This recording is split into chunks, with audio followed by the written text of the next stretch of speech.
Llévame contigo, corramos. Introdúceme, oh rey, en la alcoba. Disfrutemos y gocemos juntos.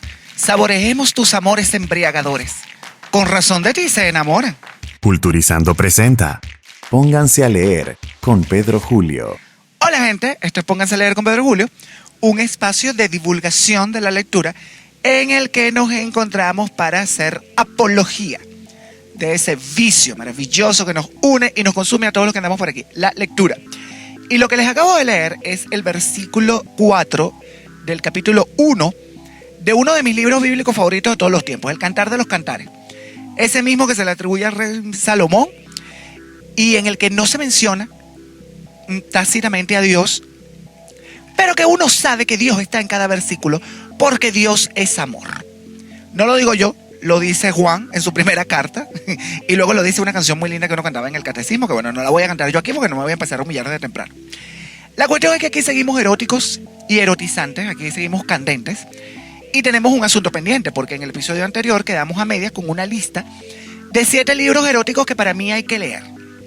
Ojo, va a haber un montón en los que no vamos a coincidir. Y hay otro montón de libros eróticos que bueno, que yo no nombré aquí, pero bueno, ahí está lo sabroso de la vida, la diversidad de gustos, de criterios, de todo. Diría una amiga mía que me mal aconsejaba, en la variedad está el gusto, Pedro Julio, en la variedad está el gusto. Bueno, basta de parloteo, vamos a empezar esto. La quinta obra de literatura erótica que yo quiero compartir con ustedes es Delta de Venus, de la gran Anaïs Nin. Anaïs Nin empezó a escribir los relatos contenidos en Delta de Venus a principios de la década de 1940. Cuando un coleccionista, mira, pongan cuidado a esto, un coleccionista de libros le pidió que escribiera menos poesía y más relatos en los que las escenas sexuales fueran explícitas. Virgen del Valle, este señor, yo no me quiero imaginar la cara de Anaïs Nin cuando este hombre le dijo esto. Eso es como que a mí me propongan que, no, vamos a dejarlo hasta ahí. Delta de Venus es una obra ambientada en París. Y los relatos están marcados por una curiosidad. Hay personajes que aparecen y desaparecen y frecuentan la historia según la importancia que tienen en cada cuento. Es decir, aquí los personajes fluyen de forma muy natural. Hay mucho de relaciones humanas en cada cuento, al menos en la forma en la que la autora las concebía, las relaciones humanas. Y el erotismo está en esas relaciones, evidentemente. Anaïs Nin plasma sus ansias de placer a través de su relación con la belleza, con el sentimiento o con la amistad. Ojo con esto. En Delta de Venus, Anaïs Nin nos regala una serie de relatos eróticos que tienen como un hilo común, quizá, que en algunos existe una relación signada porque comparten personajes. Estos relatos son muy distintos entre sí y en ellos Nin hace gala de su talento narrativo porque si se les califica a estos relatos seguro que no va a ser de historias vacías. Aquí los personajes están realmente bien trabajados a través de una prosa muy bien elaborada y muy cuidadita. Esta señora era una estrella luminosa para escribir. Nin es muy directa a la hora de relatar las escenas íntimas y yo siento que esto enriquece la obra. Para ella es importantísimo reafirmar su condición de mujer a través de la literatura. Entonces, esta mujer se convierte en una precursora y es una precursora que además fue una feminista incansable y una mujer muy innovadora, eso la caracterizó siempre. Y se convierte de alguna manera en la primera mujer de la literatura que firmaba sus relatos eróticos con su propio nombre, sin ningún tipo de complejo. Aquí nos liberamos de toda esa cuestión. La crítica ha sentenciado que el gran valor que esconden estos relatos yace en la verbalización del deseo sexual femenino, sin ningún tipo de tabús, o de tabúes, mejor dicho. Y este deseo sexual no va precisamente de la mano de la relación amorosa o romántica que están viviendo los protagonistas. Aquí las protagonistas son femeninas, son ellas. Y ellas se ven arrebatadas por el puro placer físico que tendemos a relacionar justamente con lo masculino. Estas mujeres son arrasadas por el deseo. Y es importantísimo esto, y esto es muy innovador, porque aparentemente solamente los hombres están vinculados a la carnalidad y las mujeres también, chicos. Y hay hombres que no necesariamente se identifican con la carnalidad.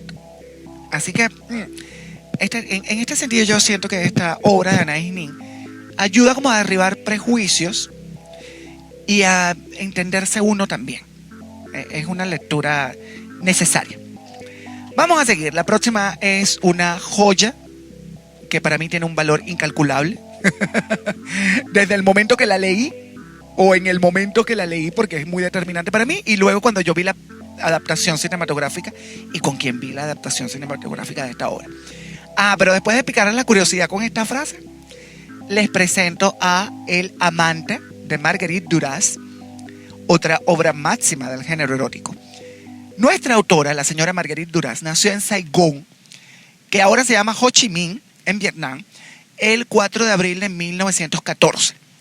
Y fue una de las novelistas más luminosas de Francia. También fue guionista, directora de cine. Ojo con esto, porque yo creo que aquí hay también mucho de la explicación al carácter casi cinematográfico de la obra de Duras.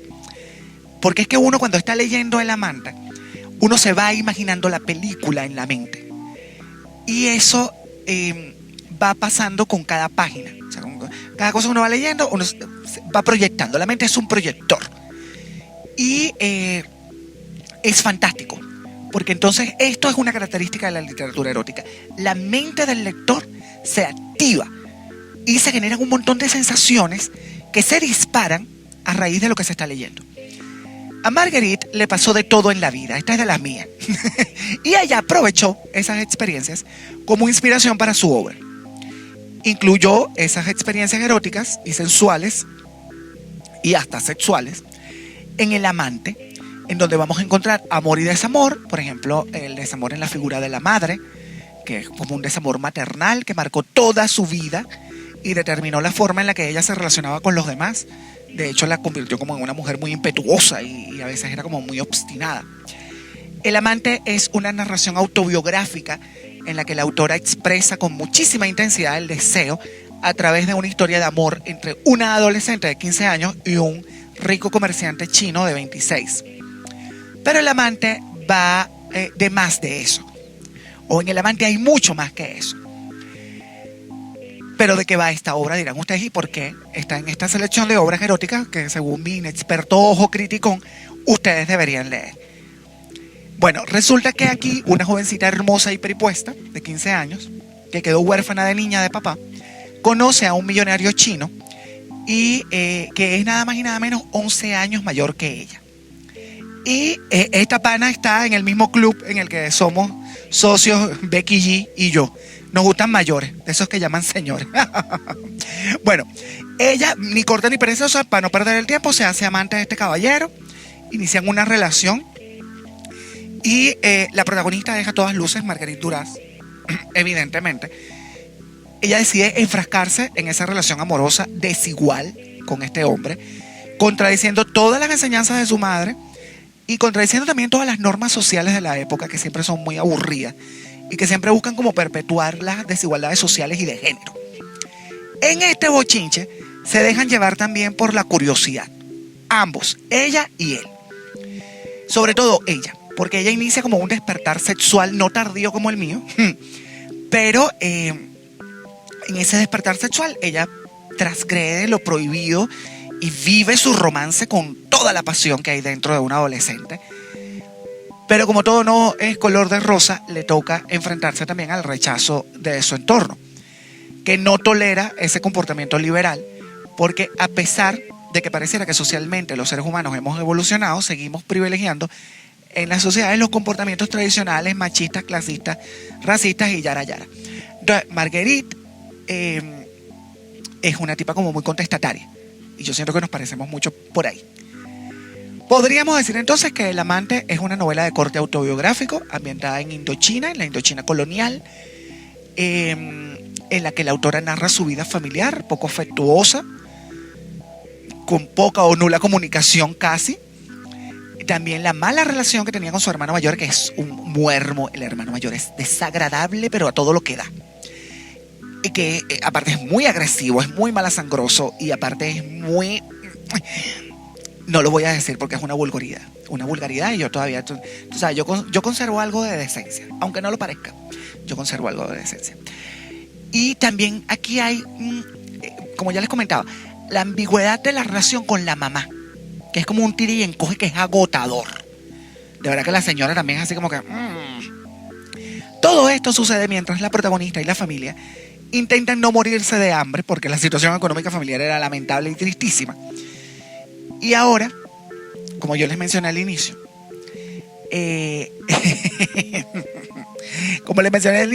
a mí esta obra me genera unos sentimientos muy vivos. Primero, o sea, como en dos momentos. Primero, el momento en el que yo leí la obra y luego en el momento en el que yo vi la película de esta obra. Yo leí esto en unas vacaciones. Fueron las últimas vacaciones que yo tuve antes de entrar al convento. Imagínate tú. Y el libro me voló la cabeza. Yo me acuerdo que yo leí esto en la playa con Matis al lado mío. O sea, Matis estaba a mi lado haciendo unos ejercicios en la arena para la reuma. Eso es, unos estiramientos, unas cosas y metiendo los pies en la arena. Mientras Matis estaba haciendo eso y había unos niños jugando con una pelota, yo estaba leyendo El amante de Margarita Duras y acalorándome con lo que decía esa gente ahí. A mí la historia me dejó, mira, yo diría más que sonrojado. Es que me dejó como muerto de todo. Con la descripción de los encuentros sexuales de la protagonista con el amante. Que son una gloria, porque insisto, aquí hay mucha sutileza en la narración y eso es lo que busca la literatura erótica, que se generen en el lector un sinfín de emociones sin necesidad de llegar a lo explícito. Si la cosa se pone explícita, cuidado, que podría ser pornografía. Hay un límite, hay una delgada línea entre ambas. Y con cada página yo me iba como acalorando más, aparte en el calor de Margarita, imagínate tú en la playa con mi abuela al lado haciendo unos ejercicios en la arena. Entonces te podrás imaginar tú el cuadro. Y luego vi la película. La película la vi con un objeto de enamoramiento que yo tuve, que yo creí que era el definitivo. Imagínate tú lo tonto que es. Ay, Dios mío. Es que cuando uno se enamora se pone idiota. Y yo en aquella época era joven e inexperto.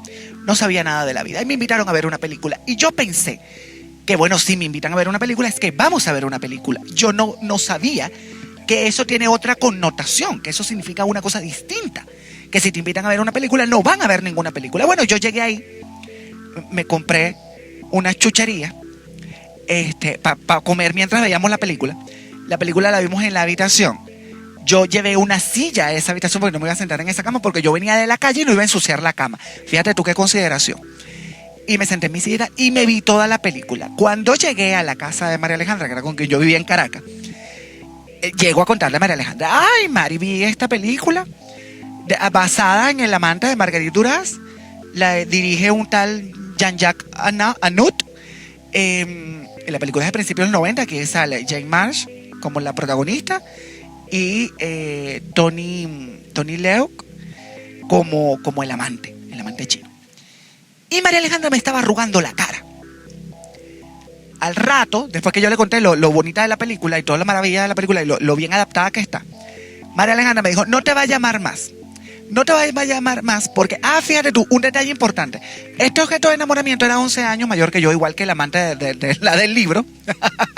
Era 11 años mayor que yo también. María Alejandra me dijo: cuando uno tiene cierta edad, no está para perder el tiempo. Y tú le estás haciendo perder el tiempo. No te va a llamar. Evidentemente no me llamaron más. Yo me quedé, yo lloré por aquello y tal. Pero luego entendí que bueno, que si me invitan a ver una película, no voy a ver ninguna película. Ya lo aprendí. Lección aprendida, gente, lección aprendida. Vamos a seguir. Hemos llegado al final de la selección.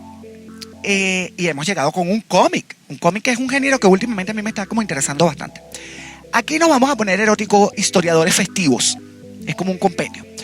Porque en el número 7 tenemos la historia de los Borgia, contada por Alejandro Jodorowsky, con las ilustraciones del gran Milo Manamara.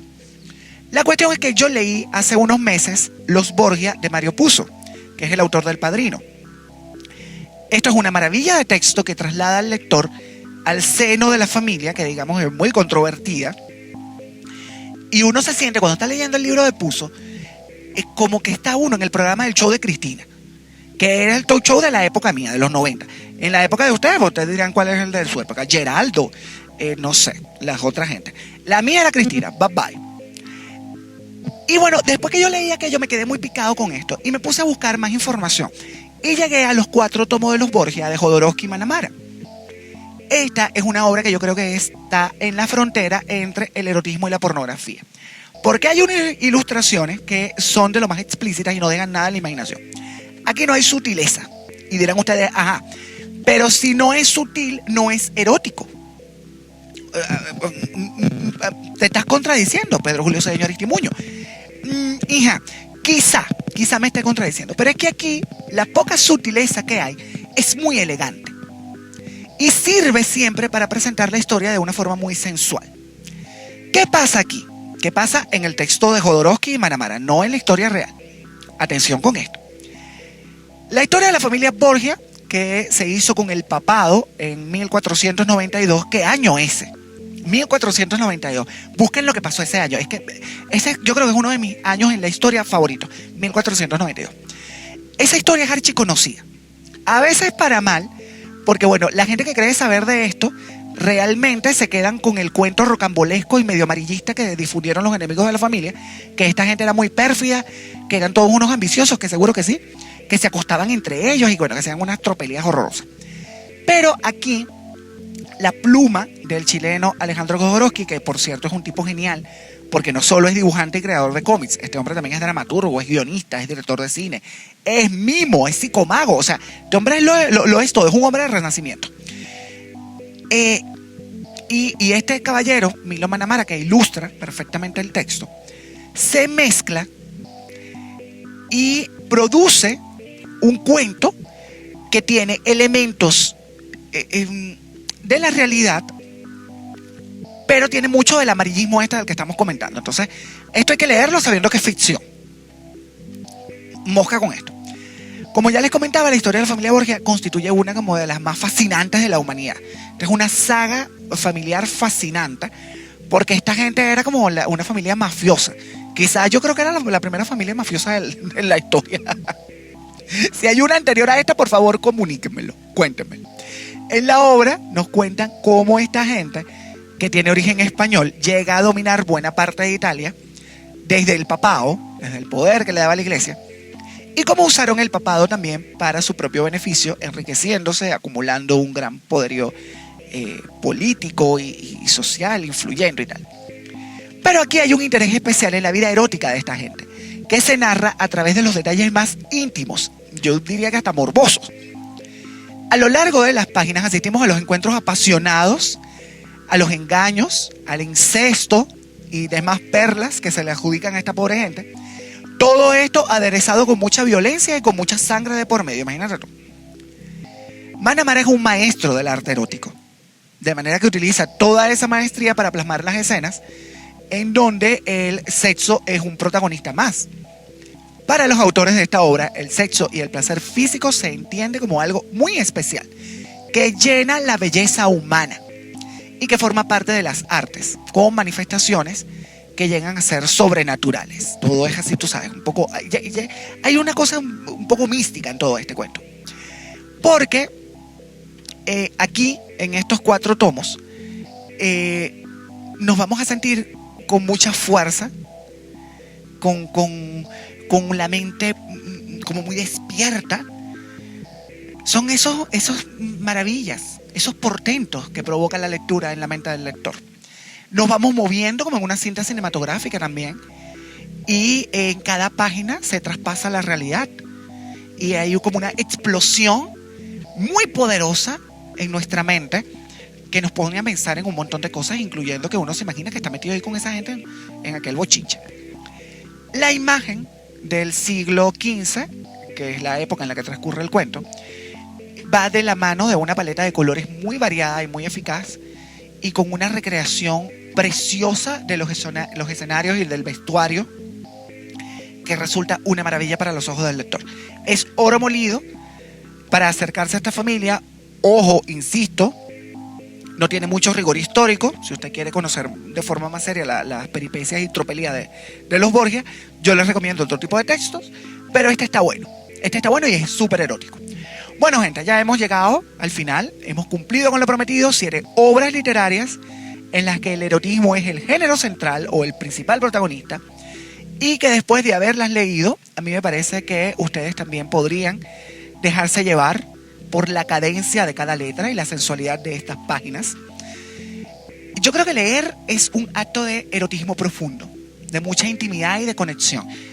Yo creo que es difícil de superar, o al menos a mí me parece difícil de superar, y me parece súper erótico, ver a alguien leyendo con entusiasmo un libro que yo disfruté. De hecho, a mí me parece muy erótico alguien que es capaz de escribir bien y de poner las comas donde van. Y si además esa gente usa el punto y coma, ¡ay, Dios mío! Mira, a mí eso me chifla. Yo me pongo como Karol G. Terrible.